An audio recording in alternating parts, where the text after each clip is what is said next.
Pernah nggak sih kalian membayangkan jika ada sebuah surat kabar yang menerbitkan masalah percintaan atau bahkan hal-hal yang lebih intim lagi? Nah, gue baru aja nonton sebuah series yang di surat kabarnya memberikan informasi tentang dunia seputar hubungan orang ชี dewasa. วิตครอบครัวก็ดีขึ้นจริงๆค่ะด็อกเตอร์อย่าทิ้งพวกเราไปนะคะ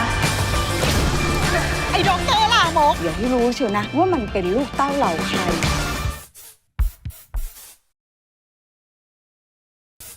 Gua baru aja nonton sebuah series di Netflix yang berjudul Dokter Klimaks. Sebagai sebuah serial yang membahas dunia seksual, rasanya nggak mengherankan kalau serial Dokter Klimaks ini penuh dengan adegan yang bernuansa sensual hingga vulgar. Selayak cerita pada umumnya, series ini juga menceritakan tentang alur yang naik turun. Karena agar membuat penonton selalu bertanya-tanya apa sih sebenarnya yang diceritain. Ketika menonton series ini, gue tuh teringat sama salah satu series. Boleh dibilang sedikit sejenis lah gitu, cuman beda alurnya aja. Gue teringat sama salah satu series Naked Director. Walaupun memang boleh dibilang secara alurnya berbeda, tapi dari segi informasi yang mau dikasihin kayaknya boleh dibilang hampir sama. Sama bertujuannya untuk membangun media dan berujung dengan pihak berwenang. Ya, balik lagi, konfliknya ini pasti akan ada berkaitan dengan orang-orang yang nggak suka. Nah, sekaligus konfliknya juga berkaitan dengan konflik keluarga. Sebenarnya, kalau menurut gua, premis yang dibawa oleh Dokter Klimaks ini boleh dibilang cukup unik. Nah, kalau kita lihat dari beberapa hal, sebenarnya Indonesia itu pernah bikin kayak gini, tapi bentuknya bukan series, lebih ke arah talk show yang boleh dibilang isinya ada sketsaan juga yang dibawakan oleh Dokter Boyke. Konsep cerita yang ada dalam serial ini memang diangkat dari fenomena tentang dunia seksual yang terdapat di sejumlah kolom surat kabar di Thailand sendiri. Nah, itu adanya di tahun sekitar 1970-an, kurang lebih tahun segituan lah. Sekarang kita langsung masuk aja nih, apa sih sebenarnya cerita dari Dokter Klimaks ini? Nah, selayaknya series, Dokter Klimaks ini juga memiliki total jumlah 8 episode. Nah, setiap episodenya itu memiliki beban cerita masing-masing. Di episode pertama itu sebenarnya membahas tentang masturbasi. Pada sesi ini merupakan sebuah pengenalan dari karakter dan boleh dibilang juga sekaligus memperkenalkan sebuah judulnya. Kenapa judulnya ini adalah Dokter Klima.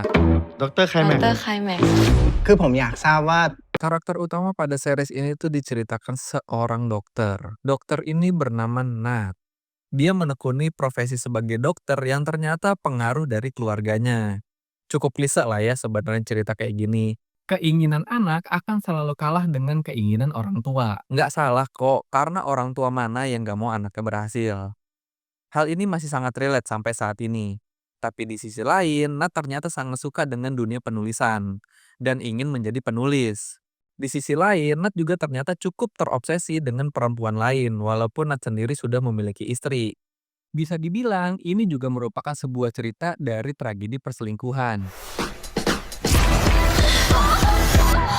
ทำไมเหรอคะ Di episode 1 tuh kita nggak akan menemukan sebuah konflik, karena di episode 1 ini menggambarkan tentang sebuah karakter, dan kenapa judulnya itu Dokter Klimaks. Di setiap episode itu memiliki cerita masing-masing yang dibalut dengan sebuah tema. Nah, karena ini episodenya cukup banyak, gua nggak akan menceritakan satu persatu tentang episodenya. Jadi gua akan loncat-loncat aja yang menurut gua menarik dari si series ini. Memasuki episode 4 sebenarnya udah mulai sedikit membosankan. Karena karakter utama dibuat bingung dengan apa yang telah dilakukannya. Nat ini adalah karakter yang dibuat seolah-olah menggambarkan orang yang selalu bingung dengan kondisi apa yang terjadi pada dirinya. Bingung dengan situasi yang terjadi dengan keluarganya. Dan juga bingung dengan kondisi yang terjadi ketika dia bekerja sebagai penulis gitu. Karena di sisi lain, di saat dia menulis, dia punya perempuan lain juga di dalam satu kantor itu. Nat ini sebenarnya orang yang nggak bisa mengambil keputusan terhadap dirinya. Dan juga sulit untuk membicarakan segala sesuatunya ketika dia tidak suka dengan hal tersebut. Ada di satu momen Nat ini menjadi menggebu-gebu karena mendapatkan sesuatu hal yang baru. น้องเขาห น้อ มาง ย เข้า ถึ ไป ง ถึงถุงยางอนามัยค่ะแปะ Sebenarnya episode 1 sampai episode keempat merupakan sebuah penggambaran dari karakter Nat itu sendiri.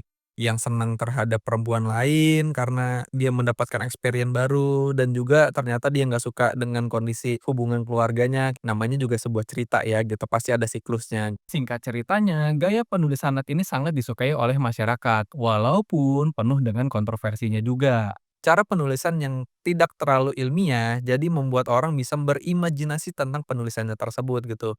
Nah yang menarik di sini sebenarnya, si Nat ini tuh bisa merangkai sebuah kata yang seolah-olah membuat imajinasi orang itu bermain. Jadi nggak terlalu ilmiah banget. Walaupun Nat ini berangkat dari seorang dokter, boleh dibilang cerita seperti ini cukup tabu, apalagi membicarakannya di ruang publik.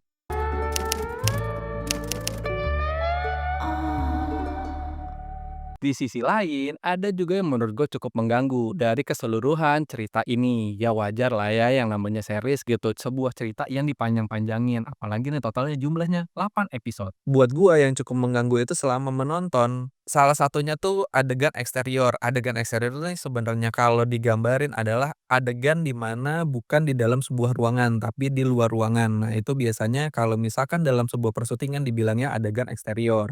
Ditambah lagi, ditambah footage-footage juga pada tahun segitu gitu. Jadi ada gambar-gambarnya sedikit jomblang. Tapi cara mensiasatinya dengan tone warna yang pas cukup membuat sedikit tidak membosankan gitu. Ya boleh dibilang karena di cerita ini tone warnanya disamain, Menurut gua sedikit nggak mengecewakan, walaupun mengganggu. Tapi balik lagi, itu kan menurut pendapat gua. Setelah menonton series ini, gue punya dua penilaian. Yang pertama adalah orang yang terobsesi dengan seks. Dan yang keduanya adalah kenapa sih kita mesti malu bahwa kebutuhan seks kita seperti apa. kombinasi drama dan komedinya sangat pas menurut gua. Apalagi bumbu-bumbu sensualnya juga bisa dibilang cukup menjadi hiburan. Hiburan yang cukup bisa menjadi sebuah ketegangan sebenarnya.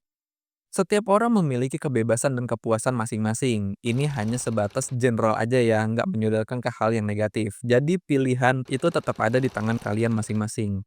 Nah, ketika kita menonton series ini, sebenarnya kita bisa melihat dua hal juga nih gitu. Ada kebebasan dan kepuasan. Setiap orang tuh bebas memiliki hal itu sebenarnya gitu. Endingnya pun cukup memberikan emosional yang baik. Jangan terlalu lama memendam jika kita memang rasa tidak kuat untuk menjalaninya. Karena si dokter ini tuh harus memilih untuk apa yang dia jalaninya, karena dua-duanya perempuan ini ternyata hamil. Istrinya sendiri ternyata hamil bukan karena dirinya, dan pasangan yang ada di kantornya ternyata hamil sama si dokter Nat ini gitu. Jadi sebenarnya di sini tuh masih ada tanda tanya. Gue nggak ngerti apakah memang ini digantung untuk hanya memberikan sebuah tanda tanya atau memang memberikan sebuah informasi bahwa akan ada series berikutnya. Ini adalah pendapat pribadi gue ketika menonton film ini. Jadi terserah kalian mau berpendapat seperti apa. แต่ความจริงมันซับซ้อนกว่านั้นมาก